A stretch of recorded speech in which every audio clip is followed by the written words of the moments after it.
నిన్న కాంగ్రెస్ పార్టీ ఇప్పుడు అది కూడా ఒకటి ఆలోచించాల్సిన అవసరం ఉంది. మీరు పెట్టింది ప్రగతి భవన్లో ప్రజెంటేషన్ ఇచ్చింది అధికారిక హోదాలో. ఓన్లీ కాంగ్రెస్ ఎమ్మెల్యేనే పిలుచుకుంటారా? దాన్ని అందరిని పిలవాలి కదా. If it is the official presentation, why not to all? Gandhi భవన్లో పెట్టుకోలే కదా మీరు. అక్కడ ప్రజెంటేషన్ ఇచ్చింది ఆఫీసర్లు, ఇరిగేషన్ డిపార్ట్మెంట్ ఆఫీసర్లు, సచివాలయం నుంచి వచ్చిన అధికారులు. దాన్ని అందరినీ పిలిస్తే ఇంకా వాస్తవాలు బయటకు వస్తాయి కదా. సో నిన్నటి పవర్ పాయింట్ ప్రజెంటేషను అది హైదరాబాద్లో ఇచ్చినట్లేదు, అమరావతిలో ఇచ్చినట్టు ఉంది. ఆ పీపీటీ చూసిన వాళ్ళకి ఏమనిపిస్తుంది అంటే ఇది తెలంగాణ ప్రభుత్వం తయారు చేసిందా లేక చంద్రబాబు నాయుడు గారు తయారు చేసి అమరావతికి వెళ్ళి నాకు పంపిండా అనేటువంటి అనుమానం మాత్రం ఎవరికైనా కలుగుతుంది. ఇలా బనకచెర్లను ఆపాలనే చిత్తశుద్ధి మీకుంటే మీరు చూపాల్సింది ఏంటిది? ఆంధ్రప్రదేశ్ ప్రభుత్వం, చంద్రబాబు నాయుడు గారు కేంద్రానికి రాసిన లేఖలు, జలవనరుల శాఖకు రాసిన లేఖలు, బనకచెర్లను ఆయన ఏ రకంగా ముందుకు తీసుకుపోతున్నాడో చూపించాలి. అది చూపించిందా మీరు? దాని గురించి ఎక్కడా ప్రస్తావన లేదు. చంద్రబాబు గారు బనకచెర్ల మీద కేంద్రానికి రాసిన లేఖలు కానీ, ఆయన మాట్లాడిన మాటలు కానీ నీ పవర్ పాయింట్ ప్రజెంటేషన్లో ఎక్కడ నువ్వు చూపలేదు, దానికి స్థానం దొరకలేదు. ఇప్పుడు కాళేశ్వరం ప్రాజెక్టును అడ్డుకున్నాడు చంద్రబాబు నాయుడు, పాలమూరు ఎత్తిపోతల పథకాన్ని, దిండి ఎత్తిపోతల పథకాన్ని, తుమ్మిళ్ళ లిఫ్టును, భక్తరామదాస్ లిఫ్టును, ఎన్నో తెలంగాణ ప్రాజెక్టులను నేను అడ్డుకున్నాడు. దానికి ఎందుకు నీ పీపీటీలో చూపించలేదు? ఆంధ్రప్రదేశ్ ప్రభుత్వము మన తెలంగాణ ప్రయోజనాల్ని ఎలా దెబ్బగొట్టిందో ఒక్క ముక్కనన్న చూపించినావా నిన్నను? అంటే బనకచెర్ల గట్టే బాబేమో రేవంత్ రెడ్డికి బంగారమో లెక్క కనబడుతుండ్రు. బనకచెర్లను ఆపాలని పోరాటం చేస్తున్న బీఆర్ఎస్ పార్టీ ఏమో ఈయనకు సచినపాము లెక్క కనబడుతుంది.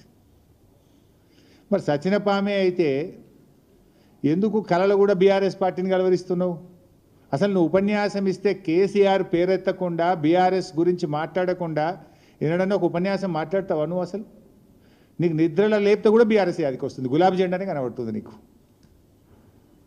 ఇప్పుడు నీ పార్టీ, కాంగ్రెస్ పార్టీ కేంద్రంలో 11.5 సంవత్సరాల నుంచి ఇలా అధికారంలో దూరంగా ఉంది. అనేక రాష్ట్రాల్లో కాంగ్రెస్ పార్టీ అధికారం కోల్పోయింది.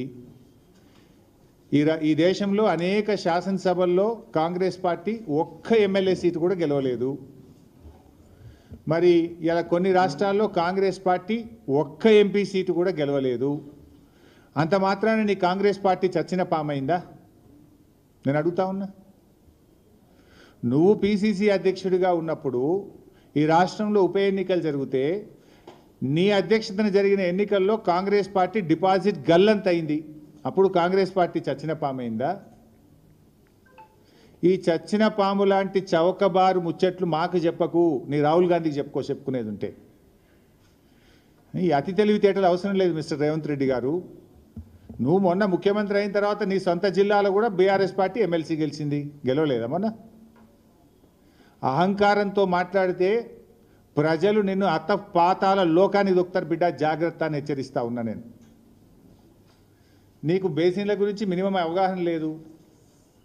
దేవాదులు ఏ బేసిన్లో ఉందంటావు, బంకచెర్ల యాడు ఉందంటావు. బాసన్ల గురించి తెలిసినంత ఈజీ కాదు బేసిన్ల గురించి తెలుసుకోవడం. కనీస అవగాహన లేకుండా మాట్లాడి ఈ రాష్ట్రం పరువు తీస్తూ ఉన్నావు నువ్వు. ఇవాళ ఏదో సామెత ఉంటే చూడు, భయం లేని కోడట బజార్లో గుడ్డు పెట్టిందట. నీ తీరు కూడా గట్లే ఉంది. ఈయనట కేసీఆర్ను ప్రశ్నిస్తారట.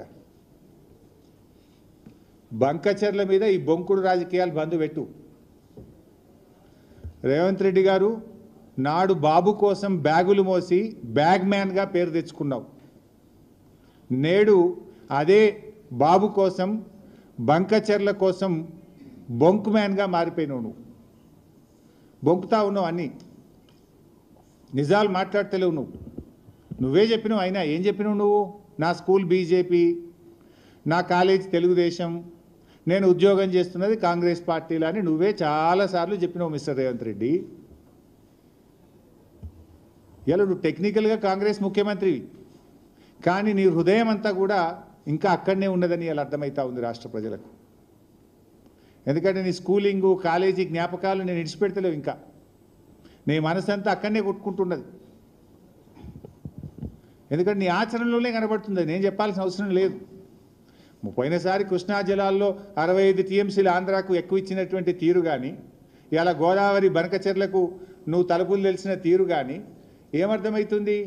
నీ స్కూల్ ఏజ్లో కాలేజ్ ఏజ్లో ఉన్న ఆ చంద్రబాబు నాయుడు గారితోనో తెలుగుదేశం పార్టీతో ఉన్న నీ అనుబంధాలు ఇంకా నువ్వు మర్చిపోలేకపోతున్నావు.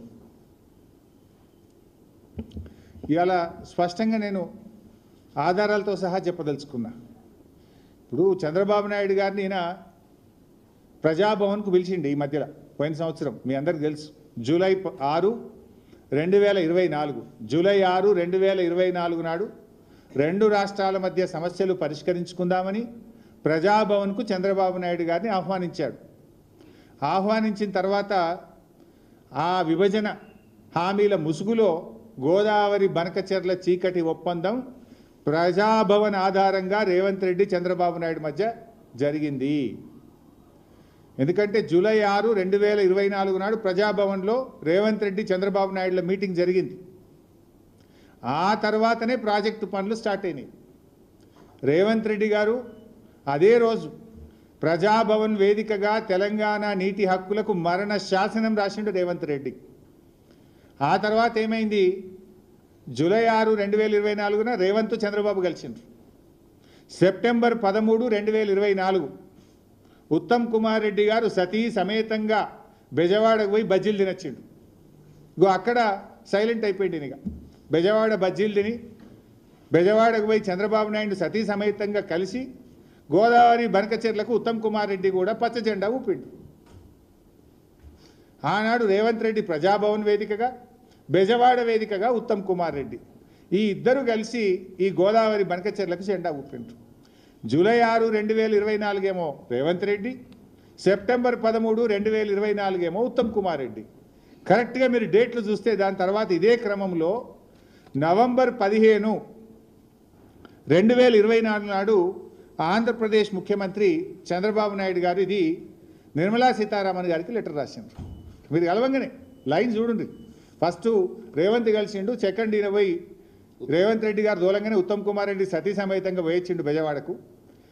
ఈయన సెప్టెంబర్లో పోగానే నవంబర్ నెలలో మన చంద్రబాబు నాయుడు గారు నిర్మలా సీతారామన్కు గోదావరి బనకచెర్ల ప్రాజెక్టుకు డబ్బులు ఇవ్వండి అని చెప్పి రాశాడు. దీని తర్వాత మళ్ళీ డిసెంబర్ నెలలో 80,000 కోట్లు ఇవ్వండి మాకు అని చంద్రబాబు నాయుడు గారు డిసెంబర్లో నిర్మలా సీతారామన్ గారికి ఉత్తరం రాసిండ్రు. నవంబర్లోటి, డిసెంబర్లోటి. అయితే ఇంత కుట్ర జరిగినా కూడా రేవంత్ రెడ్డి మౌనంగా ఉన్నాడు.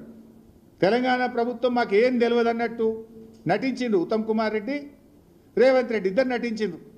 నవంబర్లో direct open letter Chandrababu Naidu గారు కేంద్ర ప్రభుత్వానికి లేఖల మీద లేఖలు రాస్తుండు. డిపిఆర్ తయారైతుంది, లేఖలన్నీ బయటకు వచ్చినాయి. నవంబర్లో ఒక లెటర్ రాసిండు, డిసెంబర్లో ఒక లెటర్ రాసిండు, పోయి కేంద్ర జలవనరుల మంత్రిని కలిసిండు, పీపీటీ ప్రజెంటేషన్ అవుతుంది, డిపిఆర్ తయారైతుంది. కానీ ఇంత జరుగుతున్నా ఈయన గారు మౌనం వహిస్తాడు, నాకేం తెలియదు అన్నట్టున్నాడు. ఆనాడు బీఆర్ఎస్ పార్టీ అసలు దీన్ని బయటకు తెచ్చింది, పోరాడింది బీఆర్ఎస్ పార్టీ. ఆ రోజు జనవరి 24వ తేదీ నాడు ఇదే తెలంగాణ భవన్లో నేను ప్రెస్ మీట్ పెట్టి ఈ విషయాన్ని బయటకు తెచ్చి లేఖలు బయట పెట్టినా. చంద్రబాబు గారు లెటర్లు రాస్తుండ్రు, ఒక దిక్కు వాళ్ళకు పర్మిషన్లు వస్తున్నాయి, డబ్బులు వస్తున్నాయి, ఏం నిద్రపోతుండ్రా, గడ్డి బీక్తుండ్రా అని జనవరి 24, 2025 నాడు నేను ప్రెస్ మీట్ పెట్టి ఈ భవన్ నుంచి విషయాలు బయట పెట్టినా. మేం బయట పెట్టినాక అప్పుడు బ్యాక్ డేట్లో ఈయన ఉత్తరాలు రాసుడు స్టార్ట్ చేశాడు. అది కూడా ఒకసారి నేను మీకు చూపిస్తా. అది పెట్టు బాబు ఒకసారి. అసలు మనం ఎప్పుడు లేఖ రాసిన పెట్టినావా? మీరు చూడండి ఎప్పుడు రాసిండ్రు. జనవరి 24, 2025 నాడు ఫస్ట్ నేను ప్రెస్ మీట్ పెట్టినా. నేను ప్రెస్ మీట్ మధ్యాహ్నం 4 గంటలకు